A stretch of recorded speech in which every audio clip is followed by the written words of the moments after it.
بھارتی پائلٹ ابھینندن کو واپس بھیجنے پر آج بھی شرمندہ ہیں۔ یہ پاکستان کا سرنڈر تھا۔ وزیر دفاع خواجہ آصف نے قومی اسمبلی میں اظہار خیال کرتے ہوئے کہا کہ سابق آرمی چیف نے اس وقت کے وزیر اعظم سے مل کر سرنڈر کا فیصلہ کیا اور ابھینندن کو 24 گھنٹے میں واپس بھیج کر پاک فضائیہ کی فتح کو شکست میں بدل دیا۔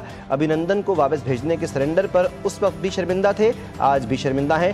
اسرائیل کے حوالے سے انہوں نے کہا، اسرائیل کے ہاتھ مسلمانوں کے خون سے رنگے ہیں، اس ہاتھ کو جھٹک دینا چاہیے، ملانا نہیں چاہیے۔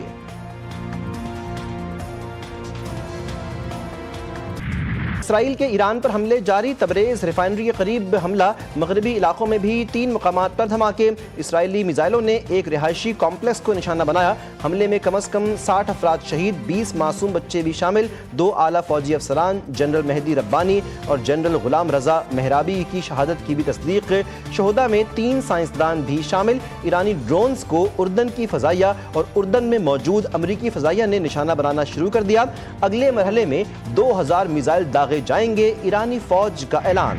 اہلیان کراچی کے لیے خوشخبری، پیر سے شہر قائد اور اس کے مضافات میں گرج چمک کے ساتھ بارش کا امکان۔ محکمہ موسمیات کے مطابق ملک بھر میں مغربی ہواؤں کا سسٹم داخل ہونے کو تیار ہے، جس کے نتیجے میں کراچی میں بھی بادل برسیں گے۔ اس دوران شہر کے دیگر حصوں میں موسم گرم اور مرطوب رہے گا۔ بارش کا سسٹم کراچی کے مضافاتی علاقوں میں 1 سے 2 روز تک اثر انداز رہے گا۔ جنوبی افریقہ نے تاریخ رقم کر دی، آئی سی سی ٹیسٹ چیمپئن شپ کا فاتح۔ کرکٹ کے گھر لارڈز کے میدان میں ہونے والے آئی سی سی ٹیسٹ چیمپئن شپ فائنل میں جنوبی افریقہ نے آسٹریلیا کو 5 وکٹوں سے شکست دے کر 27 برس بعد آئی سی سی ٹائٹل جیت لیا۔ جنوبی افریقہ نے 282 رنز کا ہدف 5 وکٹوں کے نقصان پر حاصل کیا۔ فائنل میں جنوبی افریقہ کے اوپنر بلے باز ایڈن مارکرم مرد میدان بنے۔ انہوں نے 136 رنز کی یادگار اننگز کھیل کر جنوبی افریقہ کو ٹیسٹ چیمپئن شپ کے فائنل میں فتح دلوانے میں اہم کردار ادا کیا۔ پاکستان نے وہاں پہ ایران کا دفاع کیا اقوام متحدہ کی سیکیورٹی کونسل میں، اور یہ کہا کہ ہم صرف مذمت کرتے ہیں جو انجسٹیفائڈ، انلیجٹمیٹ اور ان پرووکڈ اٹیک ہے اسرائیل کا ایران کے اوپر، بلکہ ہم اپنے ایران کے بہن بھائیوں کے ساتھ اظہار یکجہتی بھی کرتے ہیں اور ان کے غم میں برابر کے شریک بھی ہیں۔ ایران کو اپنی دفاع کا حق حاصل ہے، پاکستان خطے میں امن کا فروغ چاہتا ہے، دنیا خطے میں امن کے لیے پاکستان کے کردار کا اعتراف کرتی ہے۔ وفاقی وزیر اطلاعات عطا اللہ تارڑ کہتے ہیں کہ فلسطین کے نہتے مسلمانوں کو کبھی نہیں بھولیں گے۔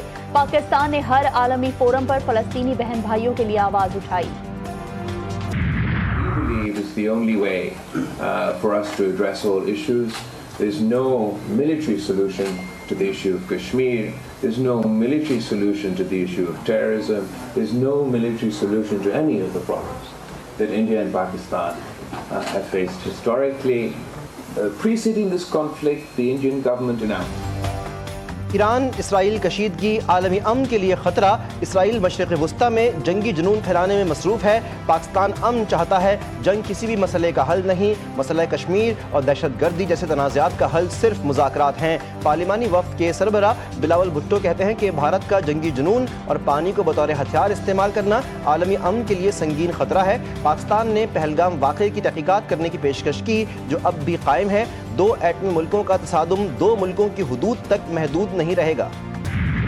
ایرانی سپریم لیڈر کی ناجائز ریاست کو سخت وارننگ، حملے کے بعد بھاگنے کی کوئی جگہ نہیں، ہماری مسلح افواج اسرائیل کو مفلوج کر کے دم لیں گی، صہیونی ریاست کو اپنے ظالمانہ جرائم کا سخت خمیازہ بھگتنا ہوگا، ایران طاقت کی زبان میں جواب دے گا، کوئی کوتاہی برتی نہیں جائے گی، جنگ کا اختتام ایران کے حق میں ہوگا، اسرائیلی حملوں کا جواب دیے بغیر نہیں رکیں گے، ایرانی حکومت اور عوام پوری طاقت کے ساتھ فوج کے پیچھے کھڑے ہیں۔ سید علی خامنہئی کا ایرانی عوام سے خطاب۔ اسرائیل پر ایرانی حملے کا خوف طاری، اسرائیلی وزیر دفاع اسرائیل کاٹس دھمکیوں پر اتر آئے، کہا کہ اگر ایران نے اسرائیل پر حملے بند نہیں کیے تو ایران کے عوام کو اسرائیل پر حملوں کی بھاری قیمت چکانا پڑے گی۔ پاکستان امت مسلمہ کے ساتھ چٹان کی طرح کھڑا ہے، غزہ کے مظلوموں کے لیے امدادی کوششیں تیز کرنے کا اعلان۔ وزیر خارجہ اسحاق ڈار کی زیر سربراہی اعلیٰ سطح کا اجلاس۔ غزہ میں اسرائیلی مظالم اور پر گہری تشویش کا اظہار۔ نائب وزیر اعظم نے کہا پاکستان کا مسئلہ فلسطین پر غیر متزلزل موقف برقرار ہے، مظلوم فلسطینی عوام کو ہر ممکن مدد فراہم کرنے کا عزم برقرار رہے گا۔ اسرائیل حق دفاع کی آڑ میں عالمی قوانین کی دھجیاں اڑا رہا ہے۔ ایران پر حملہ کھلی جارحیت اور سلامتی کونسل کی خاموشی عالمی امن کے لیے خطرہ ہے۔ اقوام متحدہ میں پاکستانی مندوب عاصم افتخار کی سخت وارننگ، کہا صہیونی جارحیت نے مشرق وسطیٰ کو آگ میں جھونک دیا۔ سلامتی کونسل کا دوہرا معیار، عالمی ضمیر پر سوالیہ نشان۔ طاقتوروں کے لیے قانون نہیں، اگر اسرائیل کو لگام نہ دی گئی تو خطے کا امن تباہ ہو جائے گا۔